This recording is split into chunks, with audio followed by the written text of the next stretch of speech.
हरे कृष्णा राधे राधे। दोस्तों, आप सभी का मेरे इस यूट्यूब चैनल में हार्दिक स्वागत है। दोस्तों, आज मैं आपको माघ मास स्नान महात्म का छठा अध्याय श्रवण करवाने जा रही हूँ। इसके पहले के 5 अध्याय मेरे चैनल पर अपलोड है, आप वहां पर जाके श्रवण कर सकते हैं। और महात्म सुनने से पहले मैं आपको माघ मास स्नान की विधि बता रही हूँ। माघ मास में स्नान करते समय भगवान श्री हरि विष्णु या भगवान श्री कृष्ण जी का स्मरण करना चाहिए। स्नान करते समय भगवान श्री हरि जी के मंत्रों का जाप करना चाहिए, जैसे कि ओम नमो भगवते वासुदेवाय नमः। ये सरल मंत्र का जाप है, आप इसका भी जाप कर सकते हैं। या फिर श्री कृष्ण गोविंद हरे मुरारी हे नाथ नारायण वासुदेवा, इस मंत्र का जाप करते हुए भी आप स्नान कर सकते हैं। इससे आपको माघ मास स्नान की पूर्ण फल की प्राप्ति होगी। अब हम आगे की कथा, माघ मास महात्म का छठा अध्याय की कथा प्रारंभ करते हैं। दत्तात्रेय जी बोले, अब मैं तुमसे एक और पूर्वकालीन इतिहास कहता हूँ।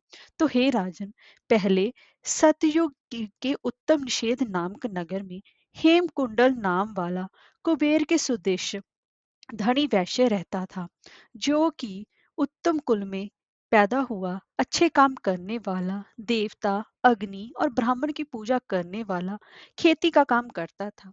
वह गौ, घोड़े, भैंस आदि का पालन करता और दूध, दही, छाछ, गोबर, घास, गुड़, चीनी आदि अनेक वस्तु बेचा करता। और उसने इस प्रकार बहुत सा धन इकट्ठा कर लिया। और जब वह बूढ़ा हो गया तो मृत्यु को निकट समझकर उसने धर्म के कार्य करने प्रारंभ कर दिए। भगवान विष्णु जी का मंदिर बनवाया, कुआं, तालाब, बावड़ी, आम, पीपल आदि के वृक्ष तथा सुंदर बाग बगीचे लगवाए। सूर्योदय से सूर्यास्त तक वह दान करता। गांव के चारों तरफ जल की प्याऊ लगवाई। उसने सारे जन्म भर जितने भी पाप किए थे उनका प्रायश्चित करता था।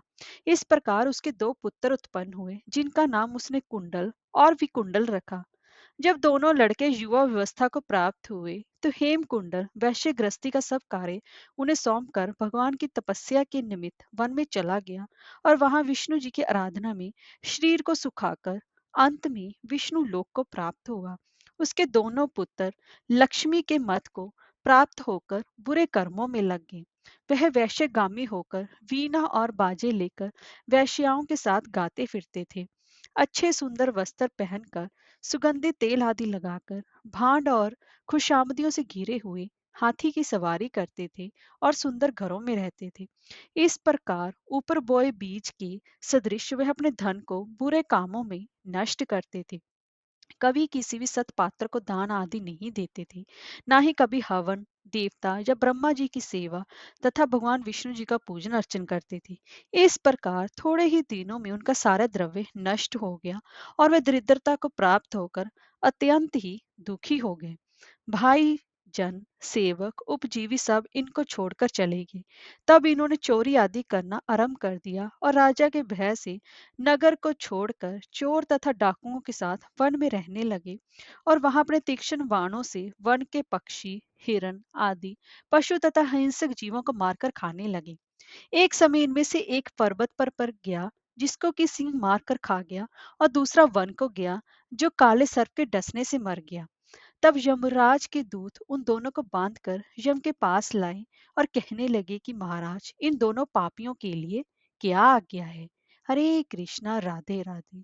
माघ मास का स्नान आपको हमेशा ही ब्रह्म मुहूर्त में करना चाहिए और माघ मास में यथा संख्या आपको दान करना चाहिए, क्योंकि दान से बड़ा और इस कलयुग में कोई भी पुण्य कर्म नहीं है। इसीलिए दान सबसे ज्यादा उत्तम माना गया है। अगर आप कोई भी कार्य नहीं कर सकते तो ज्यादा से ज्यादा आपको दान अवश्य ही करना चाहिए। कलयुग में सदगति का आधार दान ही है।